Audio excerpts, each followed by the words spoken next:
video conferencing for global learning, a company from UK, for providing GPC Brazil and offering us training and enabling Latin America panel to connect together. Tonight we're gonna have two presentations. We're gonna talk about the empowering women, about a legal and historical narratives with contemporary examples of women's experience. The speaker will be Hristina Crenn from Macedonia. And later on, we're gonna have the presentation by Antonio Braga Fazenda, talking about the participation of youth in the social, economic, and political spheres. I hope you guys enjoy this meeting. Feel free to ask questions on Facebook or Zoom. All of the questions will be asked to our speakers and they will interact with those questions. So to start up, I'm gonna introduce our first speaker. Hristina Crenn is a student at Paris Panthéon-Sorbonne University, more precisely at Sorbonne Law School. She's pursuing a Bachelor of Law, and she's also a student at IBN Haldun University in Turkey, pursuing a double major, history and political science and international relations. She's completing an intercontinental interdisciplinary education in 2 different countries in order to grasp the divergent perspectives of multicultural civilizations, because her main interest and research focus is centered more specifically on the study of women's contribution to history and legal history on a societal level. Well, Hristina, the floor is yours. Feel free to give us your speech and also be ready for questions, because this is a really interesting, important, and polemic topic. Why not? Thank you for coming. Hello, everyone. My name is Hristina Crenn. I would like to thank and express my gratitude to Global Peace Chain for this given opportunity to deliver my research interest with all of you. And I would like to thank also Mr. Nilo Sanchez from the branch of Global Peace Chain of Brazil. Muito obrigado, I think in Portuguese means thank you. Gracias. I'm going to start with my talk entitled as Empowering Women, Legal and Historical Narratives with Contemporary Examples of Women's Experience. Why feminism? Feminism is an issue that as Mr. Nilo Sanchez just recently said and mentioned, it is also a very polemic topic, a very debatable one as well. But why? The trajectory of feminism throughout the decades, the years, the centuries was deviating from the path of historical scholarship or legal scholarship. With the emergence of different types of feminism and always contesting the notion of patriarchy, this whole concept became polemic one. So I would like to introduce my research paper that also focuses more on the analytical perspective of feminism and contemporary women's experience all together with the historical and legal aspects. I can mention briefly that the intrinsic character of the legitimate role of revolutionary women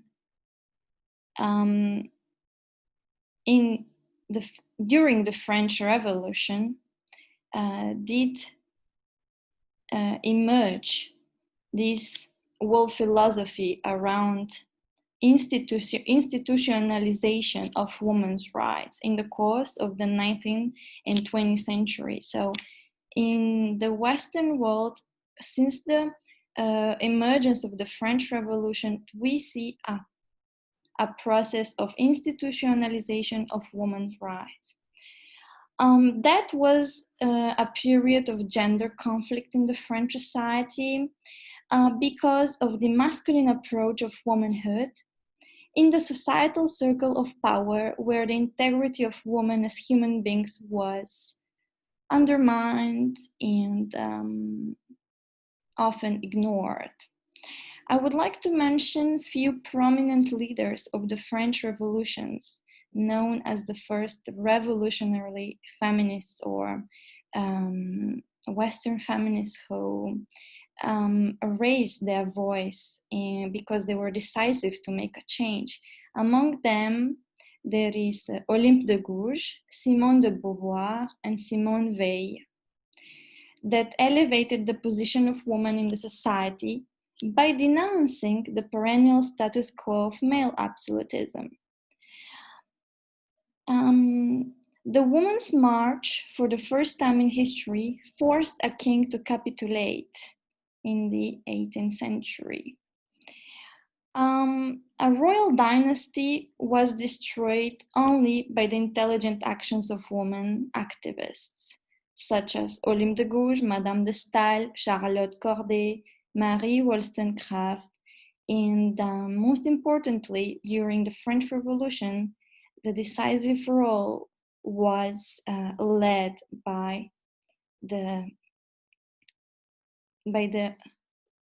members of the Third Estate, women members of the Third Estate. France, during the period of royalty, was divided into 3 estates: the First Estate, the Second Estate, and the Third Estate. The First Estate, in this hierarchical trajectory, was obviously the king. It was the place of the king. In the Second Estate, there was the place of the nobility. In the Third Estate, they were the ordinary people. My paper basically analyzes the various works of prominent female leaders, but most significantly the core study of the legal foundational scholarship based on the female version of the Declaration of the Man and the Citizens, entitled as Declaration of the Rights of the Woman and the Female Citizen, where we will analyze particularly the scope of the notion citoyenne, the French notion of citoyenne, which means female citizen, as an instrument of emancipation, of societal emancipation for women. Let's now discuss where it all has started, legally speaking. We have mentioned the 18th and the 19th century.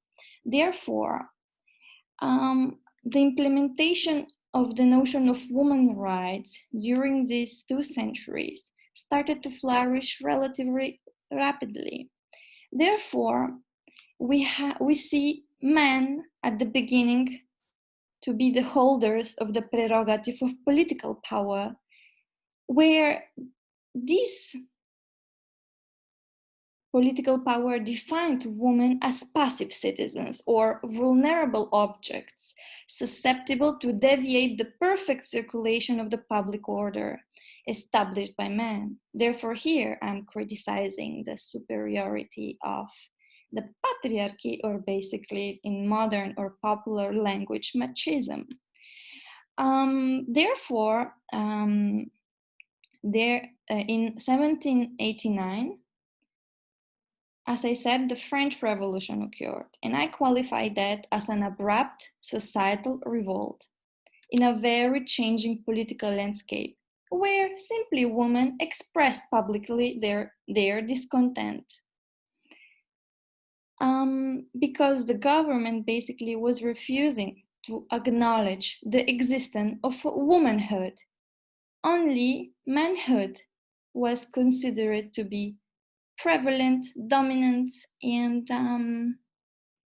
legitimate. But womanhood was not considered as legitimate. Therefore, with the emergence of the French Revolution, we see for the first time in the Western history a way of expressing the discontent through the power of writing.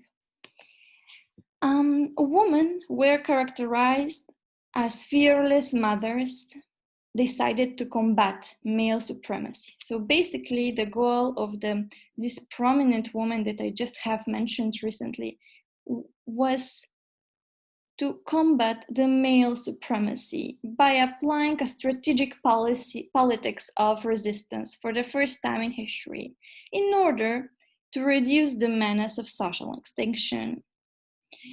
I often say that history is a perpetual commencement. Therefore, sometimes a revolt or a revolution, it is a necessary tool to change perhaps the course of history. This event where women express their discontent or their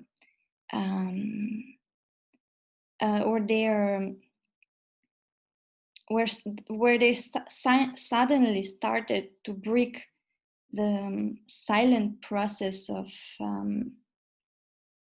superiority. It was known and characterized as the Women's March to Versailles.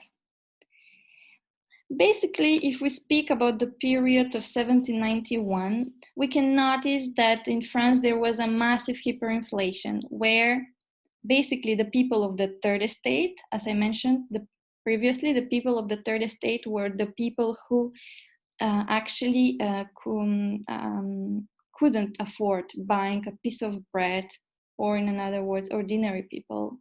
So in that time, the Queen Marie Antoinette, the last French queen, said in French a sentence that became very famous, qu'ils mangent de la brioche, which means let them eat cake if they cannot purchase a bread. Basically, la brioche is a pastry that is way more expensive than a piece of bread. And there, a few months later, on August 26, the Universal Declaration of Human Rights of the Man and the Citizen was promulgated.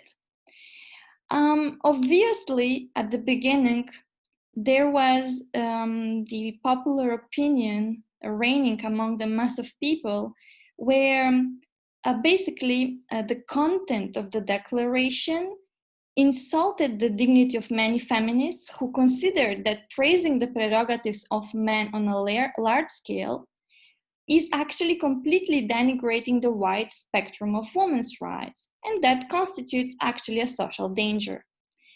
In the first article of the Universal Declaration of Human Rights of the Citizen, there is the word man, there is no woman, and it says like this: men are born and remain free and equal in rights. Social distinctions may be based only on considerations of the common good.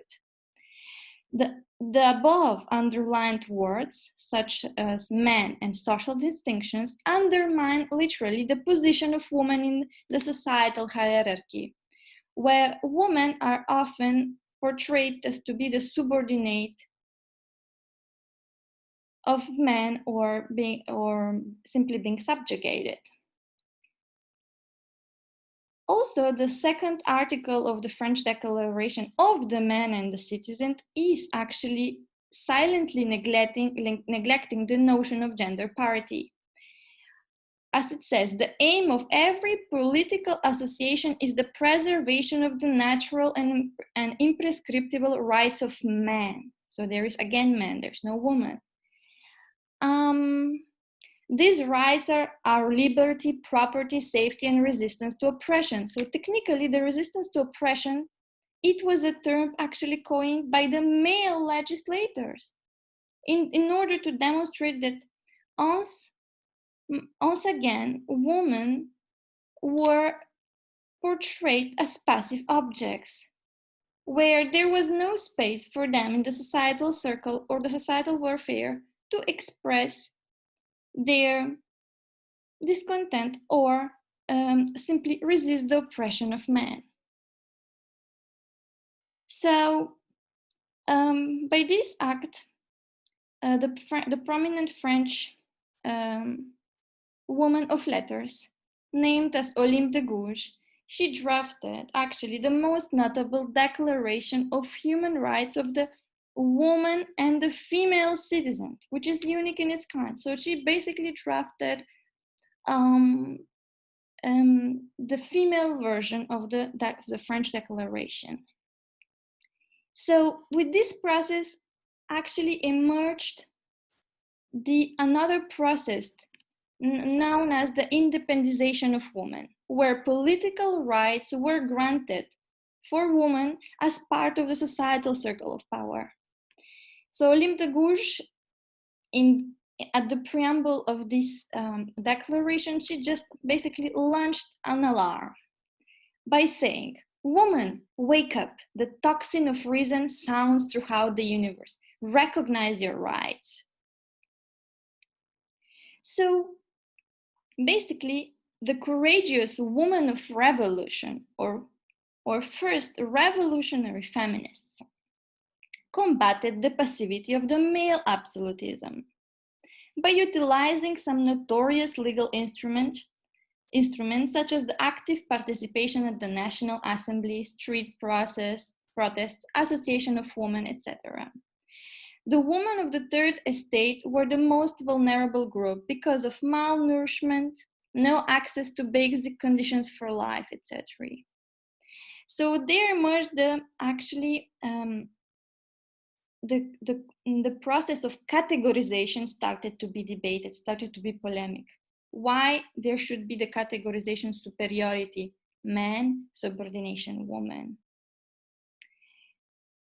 Olympe de Gouges detected the perpetrators, which were the state governors, the king and his political entourage, in the Declaration of the Rights of the Woman and the Female Citizen. She asked the whole nation to not stay aloof and basically hear everything by demanding political autonomy and proportional justice, by saying, mothers, daughters, sisters, and representatives of the nation demand to be constituted into a national assembly. So basically, these roles that are emphasized in the sentence, mothers, daughters, sisters, basically to be constituted in a national assembly, is the first written demand in recent history where we have the request to grant political rights to women. And that is the process where female or woman institution building in France took place. And there, later on in 1944 only, the women's suffrage was granted. Imagine 2 centuries later. So that means that the efforts that were undertaken during the revolution and post-revolution were fruitful only 2 centuries later, in the 20th century, or more precisely in 1944, where French women for the first time could vote, or in other words, French women's suffrage took place. Then there is the notion of legitimizing the transfer of property without having the necessary approval of man. That means that Olympe de Gouges says that property belongs to man and woman. It is inviolable and sacred right. Therefore, we see a growing interest from the side of women to participate in political clubs in Paris.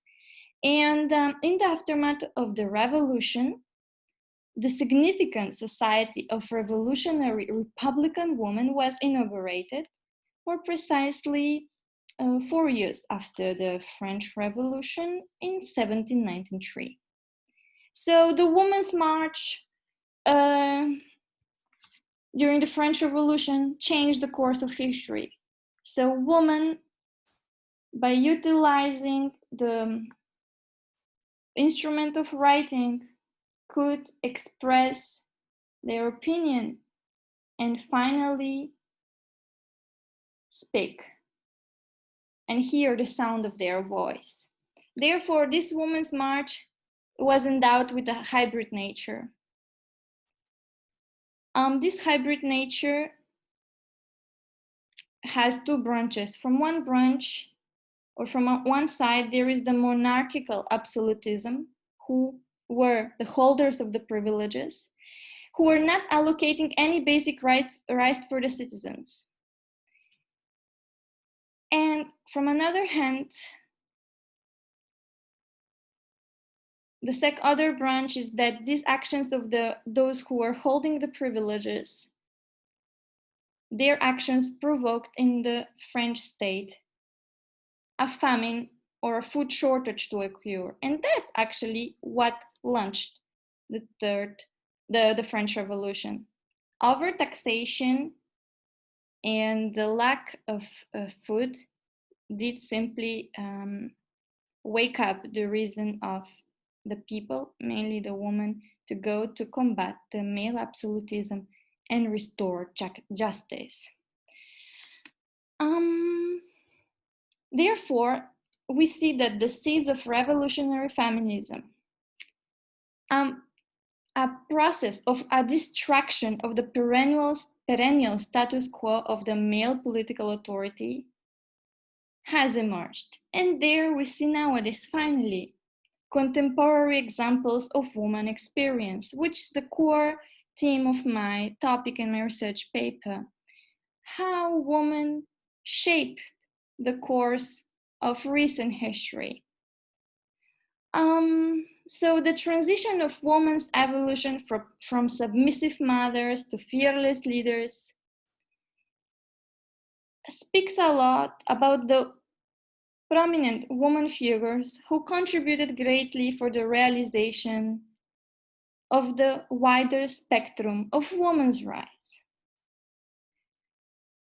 So there emerged a plethora of women of letters, academic experts, who dared to say no to the destructive male political authority. And so Olympe de Gouges asked a very important question in the declaration, and this question was destined to the political figures of the government. She's actually asking this question: man, are you capable of being just? It is a woman who poses you this question. You will not deprive her of that right, at least. In this sentence or question, Olympe de Gouges is speaking about the necessity to emerge or to launch the universalization of the inalienable rights of women, or the emergence of equality, or equalization of rights in the popular language between men and women, in order to restore the social harmony, in order to seize the daily altercations between superiority and subordination among many young intellectuals in the legal and historical narratives of doctrinal scholarship. So there was the century-long quest for equality, the necessity to notice the existence of women at the margins of the society by actually emphasizing this publication of the female version of the French Declaration of Human Rights that could be considered as one of the first legal documents about the rights of women under the motto, women can also. So one figure in the French Revolution, especially during the French historical trajectory, that is worth to mention is Georges Sand, that created a new type of feminism through fiction. in post-revolutionary France. She used a male pseudonym, and she established herself as a leading writer by using a male pseudonym or a male name in her books. The main title of the book was always about some female figure. So her books are entitled as Leila, Mauprat, Valentine, Indiana, etc. So in the English literature, there is one prominent writer, Mary Wollstonecraft, who is the mother of Mary Shelley, actually, who is the author of the novel Frankenstein. Mary Wollstonecraft drafted the very popular book Vindication of the Rights of Woman. And this book was dedicated to Olympe de Gouges, who was actually the author of the first legal document in the recent history about the rights of women, which is the female declaration, actually, of human rights. So this scholarship actually legitimized the revolutionary actions of women. There is a general saying that if you're hungry, you are going to revolt against your oppressor. Or in other words, the revolt as an action is legitimate because a sudden change can only occur under the auspices of a violent revolution. The legitimate role of women to ask for bread from the royal authorities is unquestionable because thanks to the massive mobilization of the French woman, or in other words, the Women's March, the royal authority or the royal dynasty collapsed. And in the same time, few years later, after the French Revolution, the American Revolution occurred. Even though the nature of the American Revolution is about double taxation and the independization of the USA from the British Commonwealth, and the Boston Tea Party and the issuing of the Intolerable Acts. Therefore, the importance of legal provisions and integrity of human rights of people generally during the American Revolution was also emphasized and is worth to mention. Now, we are going to mention one sentence from Condorcet, which is a French writer who drafted in 1790 the political pamphlet on the admission of women to the rights of citizenship. He says, "For this exclusion not to be an act of tyranny, one would have to prove that the natural rights of women are not absolutely the same as those of men, or show that they are not capable of exercising them. Since women have the same qualities, they necessarily have equal rights. So since women have the same qualities, they necessarily have equal rights. So the necessity of equalization of women's rights altogether with the men's rights was pinpointed. Therefore, we see that Wollstonecraft and Condorcet were trying to tackle the issue of women's citizenship by eliminating the image of inferiority of women, where Wollstonecraft says, or gives the best method as strengthen the female mind by enlarging it, and there will be an end to blind obedience. She says also that here is complete equality between women and the rest of men. So the endless rivalry between men and women is ambiguous. It is always debatable why men had to impose their rules of women, why some crucial questions of gender parity were omitted, etc. And Olympe de Gouges says one final, most important sentence, like, all citizens, including women, are equally admissible to all public dignities, and with no other distinction than that of their virtues and talents. Therefore, here starts the process of legitimate unification of the female's existence and identity as a rhetoric of emancipation, which is actually the conclusion of this talk in few sentences, that the perception of woman as being too motherly, or by fulfilling the only one duty of family obligation to conceive, give birth, and raise children, is actually, this perception starts slowly but steadily to be changed or modified by granting political rights to women. Therefore, the natural definition of citoyenne or female citizen as a peculiar notion is a legal instrument that determines structurally the legitimate place of women in the society for the emancipation of the captivity of the many century-long male absolutism. Therefore, the captivity of the male absolutism by the notion of citoyenne or female citizens, this notion helps women to not be obliterated in history. The necessary application of the principle of proportionality in every sphere of the societal structure, but most in the field of education. One French writer says, named as Marie-Armande Jeanne Gacon, wrote the book entitled as de la nécessité de l'instruction pour les femmes, which means the necessity of education for women in 1805, where she says, O woman, when will you cease to be blind in order to better address the insurmountable distinction of the superiority of men and women inferiority?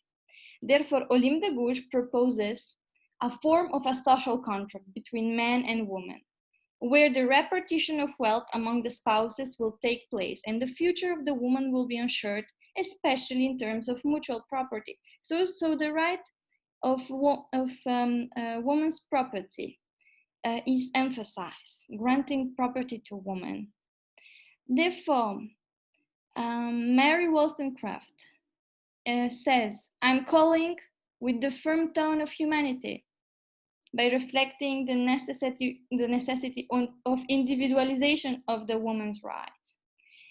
And one example of this in recent history, mainly in 1974, was drafted and promulgated by the prominent French Holocaust survivor, incredibly talented woman, Simone Weil, who actually contributed greatly for the legalization of the voluntary interruption of pregnancy abortion in France on November 29, 1974.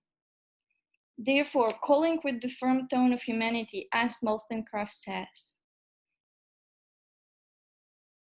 will actually protect women's rights in the centuries ahead. Therefore, the quest of explaining the unexplainable will perhaps launch a glimmer of hope that the male absolutism should never again commit a silent genocide towards a woman. Therefore, hearing the voice of the voiceless throughout these historical and legal narratives, and the voice of the voiceless, I speak about women. Women were voiceless for many centuries. Therefore, hearing now their voice and getting rid, if I may express myself in the popular language, getting rid of the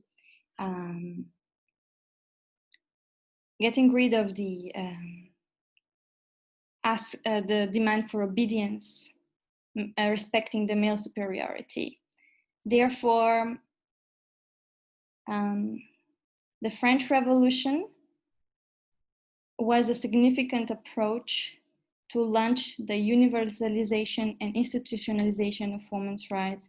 Now, women finally can recuperate from their solitude and savor their existence and life through the exercise of their available rights. Thank you very much for your attention. This is the end of my talk. Now it's time for a Q&A session. Thank you. Thank you so much, Christina, for this brilliant presentation. You brought light on these historical events. It's a sad story because this is super recent history, yes, compared to all of the history of our biological species. And we have some interactions here. Oluwatomizin Bizuga is saying hello from Nigeria. Also, Nazar Chowhuri is saying hi, good. He said your presentation was really good. There's a personal question in here. Nasser Chowhuri is asking, where are you from? This is a question you can answer easily, so I'm gonna get a second question you can answer along with this one. In your opinion, what is the most stressful part about working at women's empowerment in the place where you are from and in the place where you are now? I believe that first answering the first question of for the candidate, I am from Macedonia, but I live in Istanbul currently. And so now I will provide the answer of the second question. Being a woman in the Balkans, it means that throughout my childhood, experience and adolescence and adult years in the early 20s, I could notice that there was an evolution.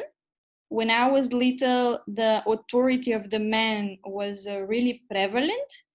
Whatever the man was saying was considered to be appropriate, even though it might be wrong or correct. Therefore, I said, like, this is not conceivable for a woman to hear, because we see plenty of women in the Balkans who are raising their children alone. They're abandoned by their husbands, and the husbands come back 10 or 20 years later.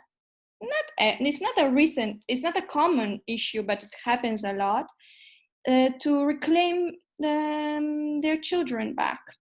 And therefore, they were not present for almost 20 years, and suddenly they want their children back.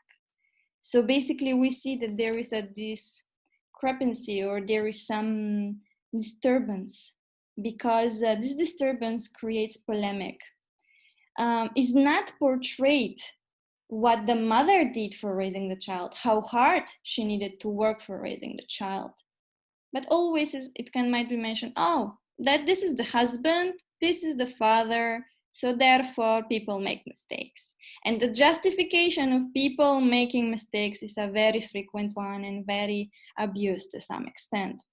So being a woman from the Balkans gave me that inner necessity to fight and being independent. I'm glad I'm an independent woman traveling the world, pursuing my dreams, realizing my dreams, without having someone above me and dictating to me, you should do this, and that's it.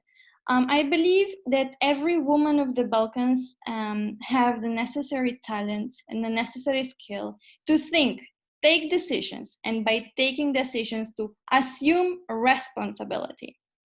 Assuming responsibility gives you the necessary mechanism to be independent and take care of you, your personality, your career, your family. We have some recent examples in the media in Macedonia where I have read recently that a man asked, it was a post on Facebook actually, a man asked a woman, why this car is registered on your name? Why it's not registered on your husband's name? So it's by reflecting some form of machismo, saying like only men could be owners of cars, not women. So this is, it's intriguing. It's very, it's a direct offense towards women. There are women excellent drivers and there are men excellent drivers. Therefore, women could purchase their own car and men could purchase their own car. So this reflection from a person when I read such stories, I say, like, in which century do these people live? Or only they understand the world by their in the place where they live, that their world circulates only around the sphere based on the traditions and the rules that were coined in their society. Therefore, according to them, the whole world functions like that, which is false. That is my brief opinion. Awesome, thank you so much. Could you please tell us some of the policies or some of the change in behaviors that would make uh, the workplace a better place for women to work? What I heard actually during the past years, that women, when they were applying for a job offer in the Balkans, they were often posed or asked the question, do you think of becoming a mother? Do you think that you are going to get pregnant in the course of your work, etc., Oh, yeah. etc.? And this is a very discriminatory question. And then I heard the cases when people were asking, well, from which religion or from which ethnicity, or from the question of nationalism was also detected among the frequently posed question in the during job interviews, which is by the constitutional rules something forbidden to ask. Therefore, we see that the employers are not sufficiently informed how they should conduct an interview, how they should treat women and men, and therefore they are behaving as with the job applicants as they were their friends, or by saying, oh look, I'm the boss, and therefore whatever I'm going to ask you, you are the subordinated one, therefore you are my employee, then you are going to respect and obey whatever I say. So therefore this trend was noticed in the Balkans. It still exists in some place, but it gets, it started to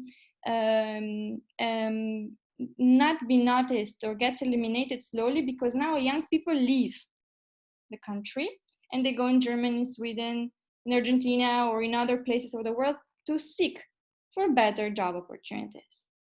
Therefore, being a woman in the Balkan or searching job opportunity in the Balkan, perhaps you need to have good contacts. You need to know someone working in the government to get good job place, which is the case often of people who didn't finish school, or they just finished 8th grade, or just they finish high school and suddenly they become police officers or police commanders, etc., etc. It's a very frequent example in my country.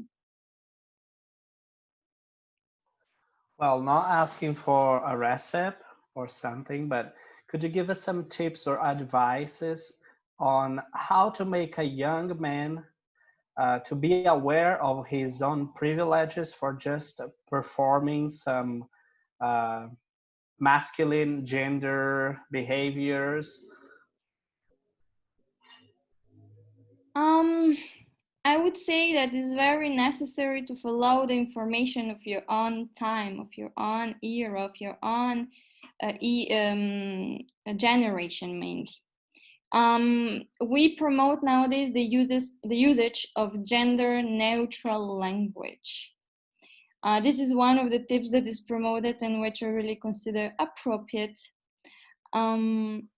Regarding young men, basically, I would say that they do not perhaps know enough about the identity of women. Men generally have, in the Balkans, they conceive, perhaps, not all of them, but majority of them, that they conceive the woman as the weak person, traditional understanding of woman. Therefore, I would say that they need education, or not. I mean, I don't mean by education going to school. I mean by having the necessary information to hear, to learn how to hear from the news, to read newspapers, to read books, to go to summer schools, to seek for opportunities. And therefore, when they find a good opportunity, that they might think, oh, that this colleague, which is a female or a woman, that she is perhaps an expert in this field, she perhaps can join him with him in that summer school and exchange ideas. Therefore, man who is not expert in that field where the woman is an expert, they could exchange ideas through that educational activity and get the information that women also are experts in some field and therefore they can benefit men a lot. That is my advice, shortly as that. Yeah, when you mention neutral language, this is really important, mainly in our Latin languages, because while I'm writing an email in Portuguese or Spanish, it's super hard to get, like, for example, if I'm sending an email to several people at the same time, most of the time we have to choose the masculine gender, the masculine article for writing the email. So how we could make language more neutral, especially the Latin languages. How do you face it? To be honest, this is a very good question of analysis. I have never thought about this question, but I noticed that. When I usually write emails in English, I write dear sir, / madam. Therefore, when I use that, I think that I do not add after the surname or name. I just write dearest sir / madam. Therefore, you are directing that mail to that person, whether it's a female or male. You don't know, a female or a male. You don't know. So perhaps regarding the Latin languages, I think, it's a cultural understanding, like in many languages, that there should be a difference in sense of, like in Spanish, there is don, señor, or doña, señora. Or I think this is categorization again, perhaps that emerged. But this is the easy part of writing, how the title, it's easily we can exchange. But sometimes when in the middle of the mail you have to put some adjectives in Portuguese or Spanish, most of the time we go for the masculine and not the feminine, because I feel like if a woman reads the email in the masculine, she's not being feel offended, but if a man reads, so if you write to a woman, then basically you will put if you don't know whether it's a woman or man, you can use parentheses, actually, brackets, to write e or another letter that emphasizes that whether it's a woman or not. For instance, like in France they do cher, and then which means dear, and then they put brackets and they add which means which is actually destined for woman, which is so I guess we in the Latin language is very difficult to answer, but perhaps when I mentioned neutral gender language, I mentioned more to use we see the categorization. I reflect the problem of categorization. We see womanhood, manhood, where we can just simply say human beings or humanity. You see what I mean? In the sense. Yeah. Awesome. You also talked about granting property, and also gave this an example of a woman owning a car. It was seen as something not possible. Do you think nowadays there's sort of equality in the capital, in owning things, especially in Europe and all of other countries you have been? In where I while I was living in France, and I saw it also in Turkey, like both men and women own their cars. Like sometimes families have few cars, like one for the man, one for the woman. So terms of property, I also wanted to reflect the notion of inheritance. Like, before only men could inherit. Women couldn't inherit a house or another good, etc., etc. So perhaps in terms of property, it's a little bit larger notion. But where I have lived in Europe, I think in Europe mainly, the legal question of granting women's rights in every field of the society or in every sphere of society is resolved.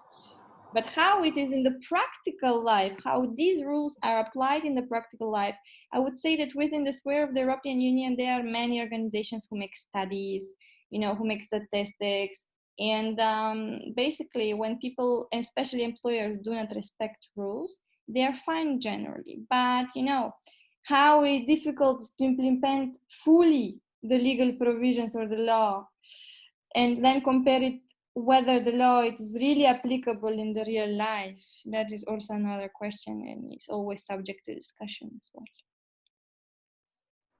Thank you. Well, now if you'd like, I would ask you to draw a simple, like a final remark, a conclusion to this, and also give a piece of advice for young women about women's empowerment, and give us some positive message in this context, historical and legal context you have drawn. Yes, That sometimes seem not to be very positive. Yeah, so the evolution of the historical narratives and the legal narratives, yes, it's a little bit negative, I agree, because we see a constant battle or constant efforts for equalization of rights. But about nowadays, the positive remark that I say that we live in an era where opportunities or possessing information is becoming the most expensive instrument. Getting the right information, it is something that we cannot easily obtain. I mentioned in one of my other interviews that 5 years ago, that when I started studying bachelor's degrees, basically I just decided myself for 1 or 2 universities. I didn't research enough. But 3 years later, I learned that in Scotland, the undergraduate degrees are free, basically, for nationals and internationals. And I said, if I could have this information 5 years ago, perhaps I could consider this. So as a positive remark, I can always say it is girls or young women, try to go out of your zone, of your comfort zone. Always parental protection at the age of 25, 30 won't help you to realize your career unless you know what is the best for you. Go shape your career and your life to the best possible opportunity that you can find. Go to learn many languages, go to have an experience abroad, go to just dare to do something, dare to change the way the people perceive you and your personality. Sometimes the fear that you're having from your family or from your traditions actually is the main obstacle that will never realize your dreams. And when you will reach 40 or 50 or 60 years, when you will be in that age, you will just say, I regret because I didn't do this in my 20s. So I have this vision that if I do something important in my 20s, I won't regret this in my 40s. So now the age of the 20s is more, perhaps you have to search for opportunities. Try to accept different collaborations regarding culture, learning a language, doing a volunteership. Volunteering matters. Try to speak many languages. Try to be an expert in your field. Try to be just the best person that you can be, and follow your own inner message, your own instincts. This is what can I say, like, it really depends on the personality of the people. This message, not everyone can take it like, as positive or negative, but this is my experience, and this is what can I share as a positive remark at the end of the day. Just seek and dare to make a change. Just dare to make a change. That's all.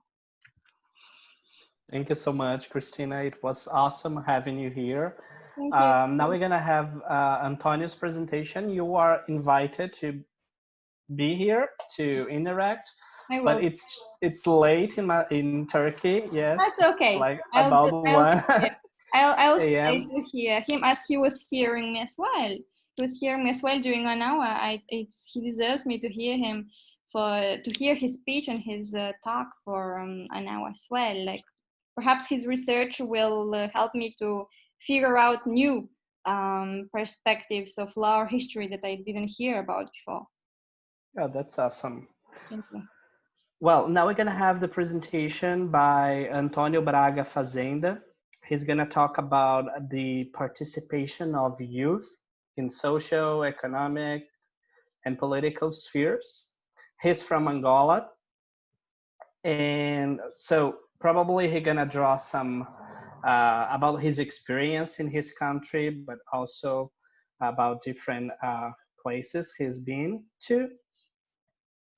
Well, Antonio has just sent me his presentation.